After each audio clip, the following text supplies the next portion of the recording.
भीख मांगे, मामा जी से कह दीजिए कटोरा दे दे, हम जाके भीख मांगेंगे। हम रोडों पे तो उतर ही आए। शोषण कर रही है गवर्नमेंट हमारा। महंगाई 10,000 से 3 गुनी ज्यादा कर दी गई है। 3-4 महीने तक हम लोगों को सैलरी नहीं दी जाती है।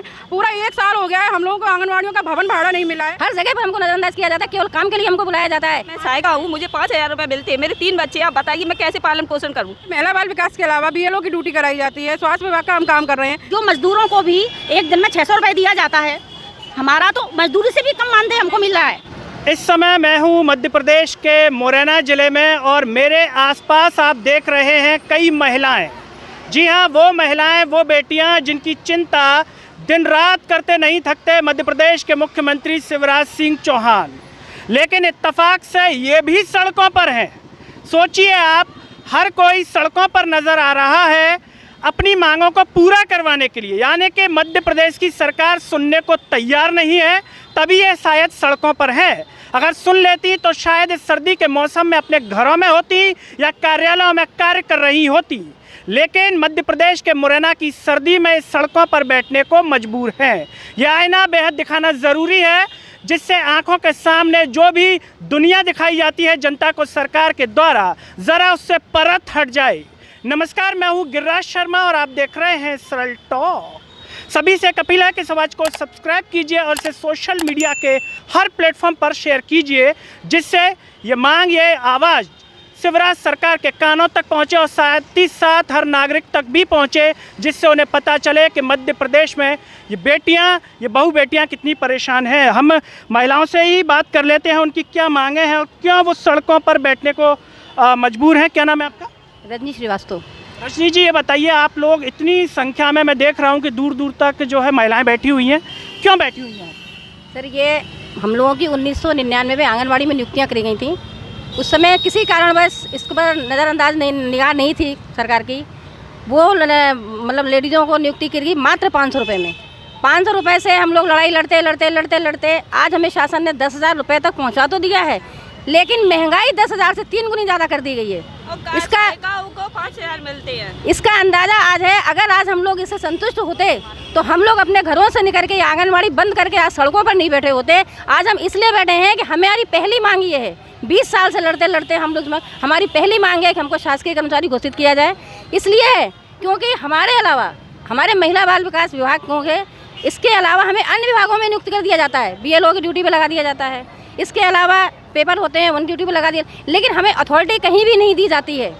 इसके मतलब कहीं पर भी हम लोगों को दे दिया जाता है, कह दिया जाता है आपकी ड्यूटी वहाँ पर लगी और आप जाइए। यहाँ तक कि हमको उसको नियुक्ति का लेटर भी नहीं दिया जाता है कि अगर हमारे साथ कोई हादसा हो जाए तो वहाँ पर हमारी सिक्योरिटी के लिए एक शख्स आकर नहीं खड़ा होता है। यहाँ तक कि हमारे विभागीय अधिकारी जब बुलाए जाते हैं तो वो हमको ही समझा देते हैं कि मैडम आपको यहाँ पर काम सही तरह से करना चाहिए। तो ये बताइए, हम लोग कहाँ त्रसित नहीं है? हर जगह पर हमको नज़रअंदाज किया जाता है, केवल काम के लिए हमको बुलाया जाता है, लेकिन सिक्योरिटी के लिए नहीं बुलाया जाता। आज इसकी स्थिति है, हमारे ही बीच में काम करने वाली 3 बहनें हमारी कैंसर से पीड़ित होकर के उन्होंने दम तोड़ दिया, लेकिन विभाग की तरफ से उनको 10,000 रुपये नहीं दिए गए थे कि उनकी सहायता राशि उनको दी जाए या उनके घर के सांत्वना पुरस्कार दिया जाए। अपनी मांगों को लेकर के भी आपने पहले भी अपनी मांगें पहुंचाई होंगी नेता अधिकारियों सबसे बात? हमारा संगठन इतना मजबूत है, हम BMS संगठन से जुड़े हुए हैं और BMS संगठन हमारे साथ बराबर लड़ रहा है। आज उन्हीं की ये हमारी जो प्रोत्साहन है, जो उनका प्रोत्साहन है, जो आज हम इस सड़क पर और 5 दिन का कलम बंद हड़ताल के लिए जो हमें परमिशन मिली है, आज उन्हीं के प्रोत्साहन से मिली है और हम 10,000 तक भी पहुँचे हैं तो अपने संगठन के द्वारा ही पहुँचे हैं। क्या नाम है आपका? रेखा शर्मा। ये बताइए, जैसा कि इन्होंने कहा कि 10,000 तक पहुँचे हैं, तो घर कैसे चलता होगा? क्योंकि सिलेंडर ही मैं देख रहा हूँ शायद 1000 के ऊपर हो चुका है। 1150 का सिलेंडर है। मैं सहायिका हूँ, मुझे 5,000 रुपये मिलते हैं, मेरे 3 बच्चे। आप बताइए मैं कैसे पालन पोषण करूँ अपने तीनों बच्चों का, जबकि मेरे बच्चे छोटे हैं। अब उसमें भी तनख्वाह, मैं 3-3 महीने तनख्वाह नहीं मिल रही है, तो हम क्या कर सकते हैं? बताइए। आप भीख मांगे, मामा जी से कह दीजिए कटोरा दे दे, हम जाके भीख मांगेंगे। हम रोडों पर तो उतर ही आए, अब घरों से भी निकलवा दिया उनने। अब इससे ज़्यादा वो क्या कर सकते हैं? इससे ज़्यादा हम कुछ कह भी नहीं सकते हैं। 3 महीनों से आपको वेतन नहीं? 3 महीने से वेतन नहीं मिला। 1 साल से बहुत बड़ा काम आपसे प्रॉपर काम चल रहा है। यहाँ जाओ, वहाँ जाओ, वो कागज लाओ, ये कागज लाओ, सारा दिन इसी में निकल जाता है। 9 से 4 ड्यूटियाँ ही लगाते रहते हैं, उसके बाद कुछ नहीं है। वैक्सीन की ड्यूटी लगा दी, उसका भी कोई पैसा नहीं है। 3-3 महीने खाते से ज्वाइन करवा दिया, वो भी पैसा नहीं आता है। हमारे लिए कोई पैसा नहीं आता है, पैसा सिर्फ मामा को ही मिलता है, हमको कोई पैसा नहीं मिलता। अब मामा से कहिए कि मामा उस पैसे को संभाल के रखे। हम रोड पे हैं, अगर जो हम पे बन पड़ेगा हम वो करेंगे। अगर मरना भी पड़ा तो हम मरेंगे। अब जब भूखे मर रहे हैं, हमारे बच्चे भूखे मर रहे हैं, अब हम क्या कर सकते हैं। तो ये जो दर्द आप बयां कर रही हैं, ये आम तौर पर मध्य प्रदेश में जो भी आंगनवाड़ी कार्यकर्ता होंगे उनका कार्यकर्ता का यही है। हर कार्यकर्ता मान के चलो कुछ के बच्चे संपन्न हैं तो वो उससे चल रहा है। अब जो इसी सैलरी से, इसी मानने से जिंदा है, वो क्या करे? 3 महीने से किससे भीख लेके खाए? कौन दे रहा है? ब्याज पे ले रही हैं, कुछ चौका भाषण कर रही हैं। उनकी उम्र नहीं है, वो बेचारी 50 साल की हो गई हैं, वो लगी हैं। अब उनको कल रिटायर कर दिया जाएगा 10 साल बाद, फिर वो कहाँ जाएंगी? हमारे साथ और भी आंगनवाड़ी कार्यकर्ता हैं। इनका कहना है कि 3-3 महीनों से वेतन नहीं मिला है, काम प्रॉपर करवाया जा रहा है। क्या नाम है आपका? मेरा नाम ज्योति कदम है। ज्योति जी, जैसा कि इन्होंने अपनी मांगों को लेकर के कुछ बताया, इसके अलावा और क्या जो आपकी वो बातें हैं जिसके लिए आप सड़कों पर? सबसे बड़ी बात तो ये है कि हम लोगों से इतना काम कराया जाता है कि एक विभाग का नहीं, हम सिर्फ महिला बाल विकास में काम करते हैं तो चूना हमसे केवल महिला बाल विकास का ही काम कराया जाए, लेकिन हमसे महिला बाल विकास के अलावा बीएलओ की ड्यूटी कराई जाती है। स्वास्थ्य विभाग का हम काम कर रहे हैं, शिक्षा विभाग का हम काम कर रहे हैं। इसके अलावा खाद्य विभाग के में हमारी ड्यूटी लगा दी जाती है। कार्यकर्ताएं घर घर जा रही हैं, लोगों की जो खाद्यान्न पर्ची है उसका सर्वे कर रही हैं। लेकिन हर विभाग के द्वारा हमको यही धमकी दी जाती है कि आप काम नहीं करेंगी तो आपकी सैलरी काट ली जाएगी। पर हमें ये समझ में नहीं आता है कि जब हम लोगों को सैलरी समय पर दी ही नहीं जा रही तो आप काटोगे क्या? 3-3, 4-4 महीने तक हम लोगों को सैलरी नहीं दी जाती है। पूरा 1 साल हो गया है, हम लोगों को आंगनवाड़ियों का भवन भाड़ा नहीं मिला है।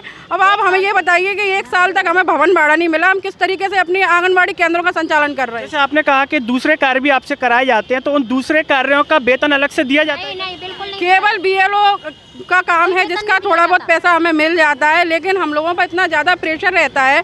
हम लोग जो हमारी खुद की आंगनवाड़ी हैं उनको सही तरीके से संचालित नहीं कर पाते। पैसा भी आपको समय पे मिल पाता है? नहीं मिल पाता, बिल्कुल नहीं मिलता वो हम काम में। क्या नाम है आपका? नीतू सिकरवार। नीतू जी, ये बताइए, जैसा कि इनकी जो मांग है बता रही हैं, इसके अलावा और क्या वो बातें हैं जिसके लिए आप लोग सड़कों? हम लोग इसलिए सड़कों पर हैं कि 2 ऐप हमारे मोबाइल में डाल दिए गए हैं, पोस्टर ट्रैक और संपर्क, और दोनों ऐपों पर ही काम कराया जा रहा है। और प्लस हमें रजिस्टरों पर भी काम कराया जा रहा है, जबकि ये कहा गया था कि ऑनलाइन जब काम होगा तो रजिस्टर बंद कर दिए जाएंगे, जो कि नहीं किए गए हैं।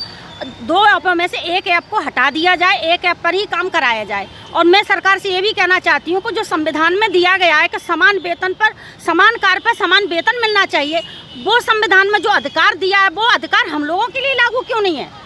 समान कार्य पर समान वेतन हम लोगों को लिए क्यों नहीं है? 10,000 में जो हमारी बहनें हम लोग जो काम कर रहे हैं, क्या उससे खर्चा चल रहा है? हमारा शोषण कर रही है गवर्नमेंट हमारा। जो मजदूरों को भी एक दिन में 600 रुपये दिया जाता है, हमारा तो मजदूरी से भी कम मानदेय हमको मिल रहा है। हम गवर्नमेंट से ये कहना चाहते हैं, हमारी गुजारिश है, हमको मानदेय हटाकर हमको वेतनमान दिया जाए, हमको कर्मचारी घोषित किया जाए। हमें भले ही 10,000 रुपये दिया जाए, मगर हमको वेतन दिया जाए, अब मानदेय नहीं दिया जाए हमको। और जो संविधान में अधिकार है वो अधिकार अब हमें दिया जाए। समान कार्य पर समान वेतन हमको मिलना चाहिए। आप कितने सालों से? 20 सालों से हम काम कर रहे हैं। जब हम 1,000 रुपये में हम लोगों ने काम किया था, और जो 1,500 रुपये गवर्नमेंट ने हमारे बढ़ाए थे वो भी काट दिए गए हैं, वो भी आज तक हमको भुगतान नहीं किया गया है। वेतन भी हम जो मानदेय दिया जा रहा है ना, वो भी हमें समय से नहीं दिया जा रहा है। 3 महीने से हमको मानदेय नहीं दिया गया, साल भर से ऊपर हमको भवन भाड़े नहीं दिए, रजिस्टर हमको दिए ही नहीं जा रहे हैं। सालें बीत गई, हमको रजिस्टर नहीं मिलते हैं, कोई भी कागज़ हमको ऑफिस से नहीं मिल रहा है। सारे हम पर्सनल खर्चे पर हम अपना चला रहे हैं। जब सुपरवाइजरें हमारी चेकिंग करती हैं तो अगर हमने पंजी रजिस्टर प्राइवेट खरीद लिए हैं, उन पर वो सिग्नेचर नहीं करती हैं, उनको सत्यापित नहीं करती। बोले जो पंजियाँ दुकानों पे मिल रही हैं 150-200 रुपये की, वो खरीद लाइए, तभी उन पे साइन करेंगे, अदरवाइज हम साइन नहीं करेंगे। इस तरह से तो हमारा शोषण हो रहा है। जैसा कि आपने कहा कि इतना कम वेतन मिल रहा है और वो भी लगातार आपको नहीं मिल रहा कई महीनों से, तो क्या ऐसी स्थिति भी आती है कि खर्चा चलाने के लिए, मकान के भाड़े के लिए आपको उधार लेना पड़े? उधार तो लेना ही पड़ रहा है ना, क्योंकि हम लोग में से मोस्टली महिलाएं सिर्फ आंगनबाड़ी पर ही डिपेंड है। किसी के हस्बैंड नहीं है, किसी के ख़त्म हो गए हैं या किसी तलाक हो गए हैं। महिलाएं जो इसमें लगी हुई हैं ना, वो मोस्टली परेशान ही लगी हुई हैं। तो वो क्या करेंगी? उधार तो लेंगी ना। उधार पैसा बिना ब्याज पे तो मिलता नहीं है। जब गवर्नमेंट हमको, जब हमें मानदेय मिलेगा तो उसे हमें सूद सहित लौटाना पड़ेगा। तो हमारी समस्याओं को कोई नहीं समझ रहा। जो हमारी समस्याएं हैं। तो जैसा कि इनका कहना है कि इनकी समस्याओं को कोई नहीं समझ रहा है। क्या नाम है आपका? जुगनू खान। ये बताइए कि कई बार तबीयत भी ख़राब होती है, बीमार भी होते हैं, तो क्या सरकार की तरफ से ऐसी कोई सुविधा दी जाती है कि आपकी जेब से पैसा ना लगे? नहीं सर, कोई सुविधा नहीं मिलती हम लोगों को। मतलब अगर बीमार हो गए तो वो पूरा खर्चा आप हम ही को उठाना पड़ता है। गरीबी रेखा का इनके हमारी कार्यकर्ता सहायिका बहनों के पास सरकार ने राशन कार्ड की भी योजना नहीं दी कि ये लोग बेचारी गेहूं लेके खा लें। जो मतलब इनके लिए इतना सोचना चाहिए सरकार को कि मतलब कितनी गरीब महिलाएं हैं, अगर इनके पास में पढ़े लिखे होते हुए भी इन्होंने अपनी पूरी लाइफ इसमें ख़राब कर दी। पूरी 22 साल की नौकरी में परमानेंट 10 साल में सरकार करती है, क्यों नहीं किया? सरकार को कर हमारा उद्देश्य यही है कि 10 साल की सीनियरिटी से परमानेंट किया जाए और नियुक्ति की जाए। हम तो मामा से ये कहना चाहते हैं कि 10,000 में मामा अपना घर का खर्च चला के बता दे। जिस तरह से हम महिलाओं को शोषण हो रहा है, मेरी 2 बेटी 1 बेटा है, बताइए कैसे गुजारा करूँ मैं? 10,000 रुपये में क्या होता? और मेरा आदमी है नहीं। महिला बाल विकास में इतना शोषण क्यों होता है? हम लोगों से काम करते हैं, हम काम करेंगे, हम काम की मना नहीं कर रहे हैं। सरकार हमको काम देती है, हम काम करते हैं और अच्छा काम करते हैं, लेकिन उसका हमें वेतन क्यों नहीं मिल रहा है? हम कहते हैं कि हम ये कह रहे हैं कि शिवराज सिंह चौहान खुद 10,000 रुपये में अगर 10 दिन का करके दिखा दे तब हम जाने इसको। कितने घंटों की ड्यूटी रहती है आप लोगों की? सुबह 9 बजे से लेकर शाम के 4 बजे तक। हाँ जी, 24 घंटे की मान लो। अब तो बदुआ मजदूर बना। इसके अलावा भी यदि हमारे लिए रात में कोई भी मैडम का जैसे ही मैसेज आता है तुरंत जानकारी डालनी है, 1 घंटे में, आधा घंटे में, तो हम लोग रात में भी वो जानकारी बनाकर देते हैं। तो ये थे मध्य प्रदेश के मुरैना ज़िले की आंगनबाड़ी कार्यकर्ता, और इनका कहना है कि काम हम समय पर कर रहे हैं, 9 से 4 की ड्यूटी है, 10,000 रुपया मिल रहा है, वो भी समय पर नहीं, मकान का भाड़ा नहीं मिल रहा है, ऐसे में उधार लेने की नौबत है। तो दूसरी तरफ मध्य प्रदेश के बड़े बड़े मंत्री और मुख्यमंत्री मंचों पर मुस्कुराते हुए नज़र आते हैं। शायद वो अगर इनके बीच में आए तो उनके चेहरे की मुस्कुराहट छिन जानी चाहिए, लेकिन पता नहीं कैसे हंस लेते हैं। ये भी अपने आप में एक बड़ी कला है कि इनके दर्द को देखने के बाद, जानने के बाद अधिकारी बताते ही होंगे ऊपर तक कि किस तरीके से परेशान है, उसके बाद भी बड़े बड़े दांत निकाल कर के मंत्री नेता बार बार हंसते हुए नज़र आते हैं, कहते हैं कि प्रजा तो बेहद सुखी है। आखिर वो कितनी सुखी है आप इसमें देख रहे होंगे और इनका दर्द महसूस भी कर रहे होंगे। अगर मध्य प्रदेश का एक आम नागरिक जिनका इनके मुद्दों से कोई संबंध भी नहीं है, तो एक इंसान के नाते वो क्या सोचता है, कमेंट बॉक्स में अपनी राय ज़रूर दीजिएगा और इस वीडियो को हर जगह शेयर कीजिएगा, इस आवाज़ को सब्सक्राइब कीजिएगा। अगले वीडियो में आपसे फिर होगी मुलाकात, तब तक के लिए मुझे और मेरे कैमरा पर्सन सोनू सक्करवार को दीजिए इजाज़त। नमस्कार।